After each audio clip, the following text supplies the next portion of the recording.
AdeptiCon 2022 has had some major reveals, including the contents of Necromunda Ash Wastes, as well as a wonderful trailer featuring a brand new Horus Heresy game. This and much more in this week's Hobby News. I'm Angela, you're watching Hobby Night. Now let's get into it.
We've got some vehicular mayhem coming, some vehicular combat, and I'm so excited because they're on bugs.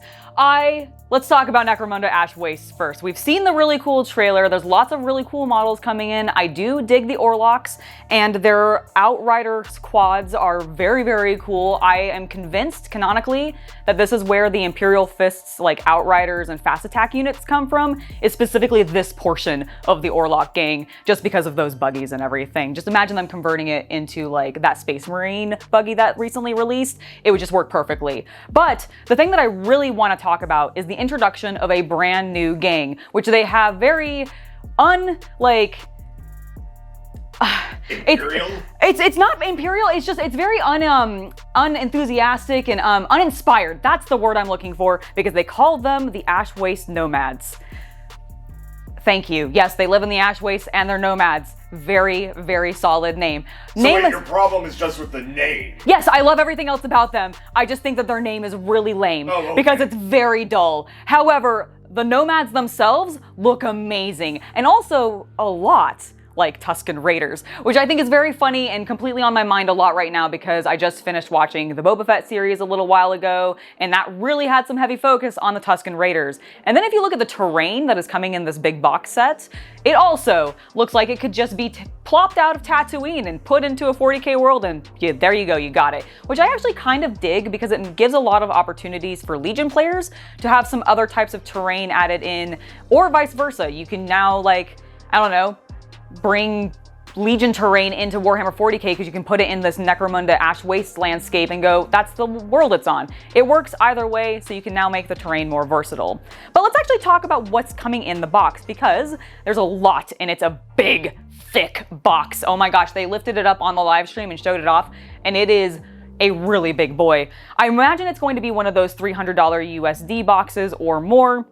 But to be fair, you're getting a ton in it. Of course, you are getting everything that you need to play, so templates, your dice, which there are 2 different types in there because it's adding with the vehicle combat and everything like that. You also get both the different gangs, so the Awlrachs and your Nomads, but you also get some really cool terrain as well, cards, whole bunch of stuff, basically everything you need to jump into this new version of Necromunda, which honestly is the one version of Necromunda that has really, really caught my attention, because now we're going to talk about my favorite part of this box. I mentioned it a little bit at the beginning, but we haven't actually gone back to it, and that is the Duskback Hellamite Riders. Oh my god, I adore these gross little tick mite creatures that have just been made gigantic, and those nomads are riding them. They look so frackin' cool. Like, I want to paint it. Like, they kind of wig me out. Like, I will admit, they do kind of wig me out, but my like desire to paint their flesh completely overrides that. And so I'm definitely going to be picking up this box set as soon as it becomes available. We don't know when that will be, and I assume they will tell us relatively soon, hopefully, because normally once they do a full box reveal, they'll let you know, hey, by the way, this is coming up for pre-order at X time, but who knows when it'll come available.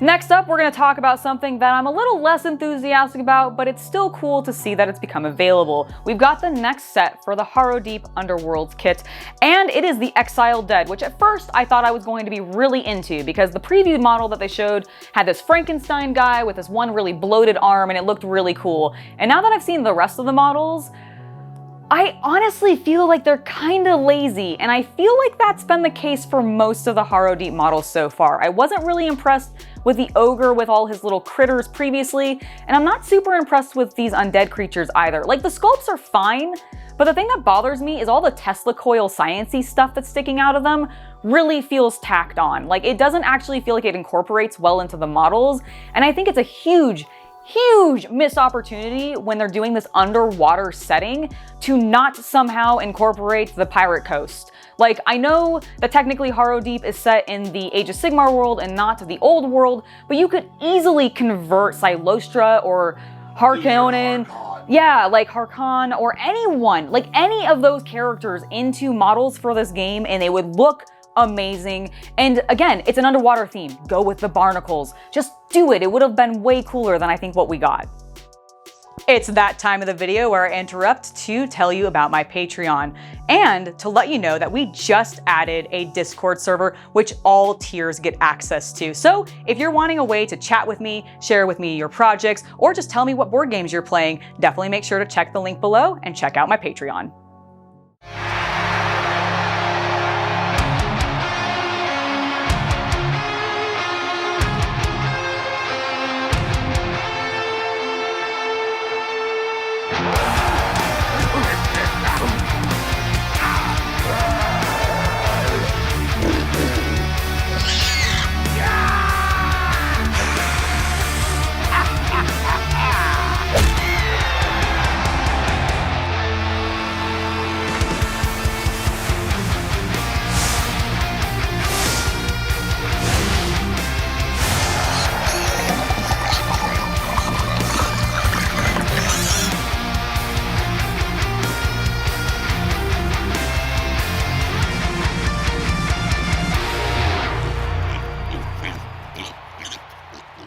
Let's talk about those adorable beer boars and the Norse team that is coming to Blood Bowl because they look pretty darn cool, if I do say so myself. I'm not like super enthusiastic about them, but there are a couple models that really stand out to me. In particular, I like what look like the runners with the wolf pelts on their shoulders. They look really rad. They also look like they're about mid-transformation to a werewolf, which reminds me of my team, which does have werewolves in it. So I just like that little vibe.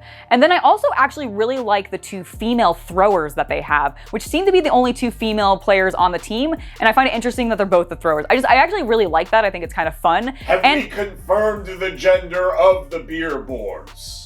We have not. Then I think it's presumptive of you to assume that they're the only women You know on what? the team. You're right, and I honestly didn't look at the rest of the models that closely. There could be other ladies there.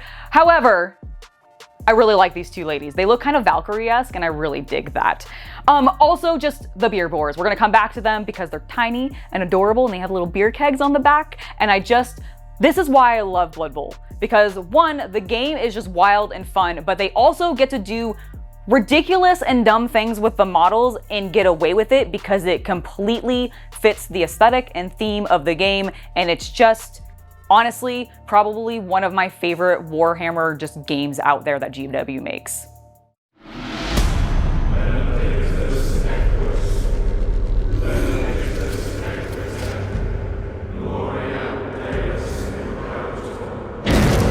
Before the Emperor's light, our noble lords fought for the glory of mankind. On mighty iron steeds, they held back the darkness with fire and sword. And now those dark times have returned. Heresy shrouds our Imperium. And so, our knights march to war once again. Ride forth, my lord. Ride forth into glory. And strike chaos from this realm.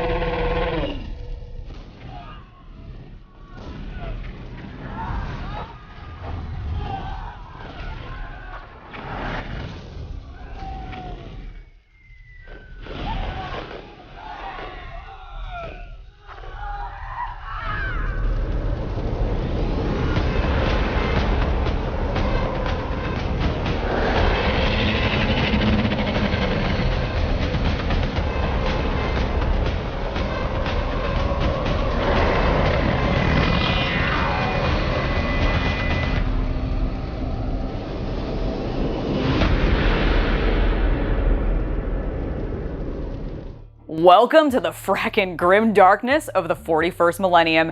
That trailer took a massive turn in the middle of it, and I loved every last bit of it. Holy cow, we are getting new Chaos Knights. It has been a long time coming. I am super hyped, and I love everything about all of them. Let's go ahead and talk first about the Knight hold on, I'll get this word correct. The Knight Abominant, which has a bunch of lovely vulture burbs on him, and we saw this, actually his shoulder I believe, in a preview a while back, and I totally nailed it that it was going to be a knight, and he's even more glorious than I anticipated. He's a psychic Chaos Knight too, which sounds terrifying because I mean the range is going to be insane. It's just gonna, I don't even want to think about it, but I'm very excited for it. And we also got to take a look at a new War Dog Carnivore, spelled with a K because of course, and he is adorable. That helmet that he has on him I think is going to be in super high demand for Space Wolf players because it totally fits, I think, that aesthetic. Again, all of this knight stuff is fantastic. Not only did we get to see these new models, but we also got to reveal that we are getting a Chaos Knight Codex alongside an Imperial Knight Codex. So both of them are going to be coming out seemingly simultaneously, which makes sense. They tend to do that for the Knights because why do one and not the other, especially since they tend to be a little bit of a smaller book and everything like that. And I'm just super pumped to see what's actually going to be in there because I've seen a little bit of what's been leaking around for some of the stats and holy crap. But we'll talk more about those when they actually become official and get revealed. The last thing that they did officially announce alongside all this knight noise, or not noise, all this knight news, is that we're also going to get an army set for Chaos Knights, which is going to be the fastest way for you to get your hands on that new Chaos Knight Codex. I assume that much like some of the other army sets, like the Black Templar and the Sisters of Battle before them, you'll get some sort of fancy Knight Codex in this, and I'm going to be very interested to see what that cover looks like, because I actually really like the standard covers for both the Knights books. So I want to see what they do cool for this like full bleed cover, because that's always something that they do for that. Regardless, I am super pumped for this. Let me know if you are down in the comments below too.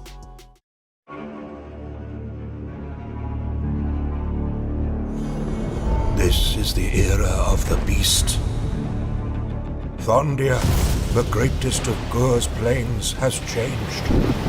The god of earthquakes walks the realm, and the very ground lashes out at those who dare settle it. Not all is lost. Dawnbringer crusades strike out farther with each passing day, bringing Sigmar's order to these untamed lands. Every step yields new and terrible dangers. Tremors shake the earth, and monsters tear down cities. Amidst it all, something stirs in the mountains of the Krond Spine. The realm stone is alive. warped by arcane power, and it stalks the mountains with primal fury. Gur has awoken, and it does not want us here. Next up, we're going to talk about Thondian Strongpoint, which is a brand new terrain as well as endless spell set that GW is coming out for Age of Sigmar. It's all focused on the Beast Boys, and I am really digging some of the terrain pieces in this set. We're getting another cool floating shrine thing that looks very Lumineth, which we've seen a little bit of before, but I do actually really like that aesthetic, so it's cool to see a smaller alternate version now. We also are getting some terrain that looks very similar to what we got from Warcry, so I think it'll blend in really well and expand what you can use it in. Then, the thing that has me the most excited is the giant serpent skeleton, because I want to see that sucker on an Ash Waste board, because it's totally going to fit that desert aesthetic. And then again, you can use it with your Legion games, because it kind of looks like a Kraken skull. Now, Crate Dragon, not Kraken. I was still thinking about pirates, apparently. Unleash the Crate Dragon! Unleash the Crate Dragon! Yes, I love it. And then we also got a cool endless spell called the Incarnate, I believe, and it looks honestly kind of badass. I want to paint this one of everything that is in this particular set. I don't know if this will be one that I pick up, because I tend to avoid the Age of Sigmar terrain sets just because I don't play the game and I can't justify buying a lot of fantasy terrain when I have a ton of terrain right over there and I haven't built it or painted it or anything, so I just really can't justify it. But I am tempted. I am really tempted.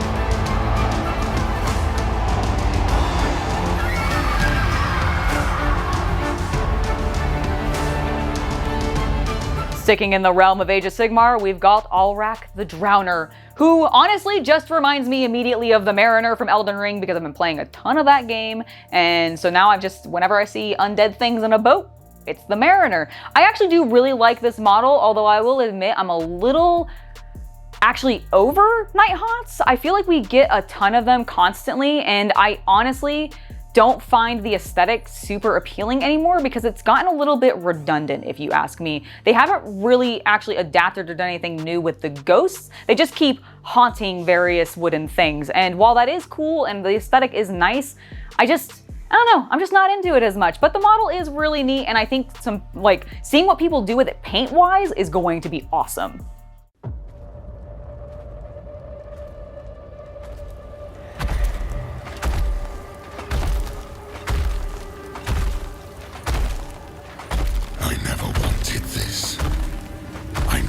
To unleash my legions.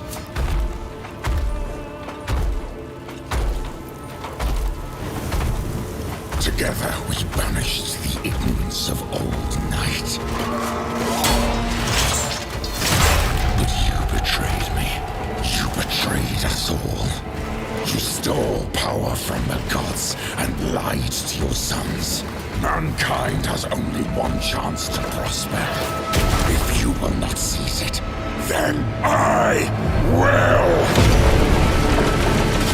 Oh my god, that trailer! Now, if you want to see my full reaction, I did a live reaction video last night. You can go check it out after you're done with this video. What I actually want to focus on today in the news is the models that they revealed after the trailer and started talking about, because guys, we're getting a gosh darn plastic set for Warhammer Horus Heresy, and I am super pumped to see all of those Space Marines, all of those little beaky boys, right back in plastic. Now, we have seen beakies in plastic previously, but I don't actually think that kit is still in production. But we're going to be getting one again, and it's gonna have just as many options as the 3s and the 4s, the Mark 3s and Mark 4s, that is. And frankly, I'm just super pumped for this. They showed a picture of one of the Sons of Horus painted up, and he looks stunning. I can't wait to see those guys come back, but that's not the only model that we got revealed. We also are going to be seeing a lot of the Praetors come over and be turned to plastic first as well. So not only are we getting some infantry, but we are getting some Praetors. Now we got to see one of the Sons of Horus Praetors, which is the guy that we saw in the trailer, which makes me think that hopefully we'll also get Mr. Monocle Boy from the Imperial Fists, potentially in whatever this box set that's going to be coming out is. Now, they did not talk a huge amount about what the box set will be, what will be in it, or anything like that, but we can absolutely speculate on some things based on the trailer itself. I assume we will likely be seeing maybe some vehicles because there was a heavy focus on vehicles in the trailer. Obviously, we're probably going to be getting space, like a loyalist faction, as well as a non-loyalist faction, a traitor faction. I forgot the word traitor for a second. Those damn heretics. So that will be very cool. I assume you'll be able to paint them up however you want, because I don't really think, much like in the modern sense, they don't really specify, hey, this one's for this, except for some of the special characters, which the article on Warhammer community site did call out that not everything is going to be coming into plastic. They do not currently have plans to turn any of the Primarchs into plastic or some of the named characters. So those will still be resin. You'll still need to buy those from Forge World. But it does sound like a lot of the more standard things from the game are going to be turning into plastic. And who knows, down the line, maybe if there's demand enough, maybe if we scream at them enough, they'll turn Sanguinius and all the other Primarchs into plastic for us to just make it a little bit easier to build, make it a little bit easier to paint, and also a little bit easier to get our hands on. But overall, I actually am very pleased with this announcement. I thought the trailer was spectacular. Like I said, definitely go watch my live reaction afterwards. And as we continue to find out more information about the Horus Heresy game, like when it's coming out, what's going to be in the box, what else is coming, we will be covering it here on Hobby Night. So make sure that you subscribe and hit that bell icon for notifications to find out as soon as things come live. All right, that has been it for this week in Hobby News. They announced some really cool stuff at AdeptiCon. Wait, do you guys hear that?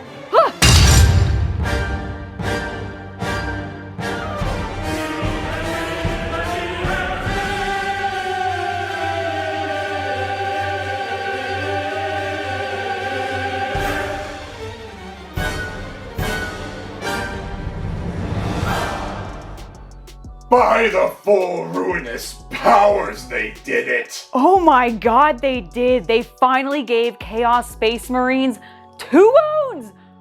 I genuinely was not expecting this. What a great way to end the live stream, revealing all of the stuff at AdeptiCon. It was a fantastic show in my opinion. I'd love to know your thoughts below. Before I head out, I do want to give a huge thank you to my patrons for allowing content like this to continue to happen. Without your guys' support, we wouldn't be doing this, so thank you very, very much. Anyways, I have been Angela. You have been watching Hobby Night, and I'll see you guys next time. Bye!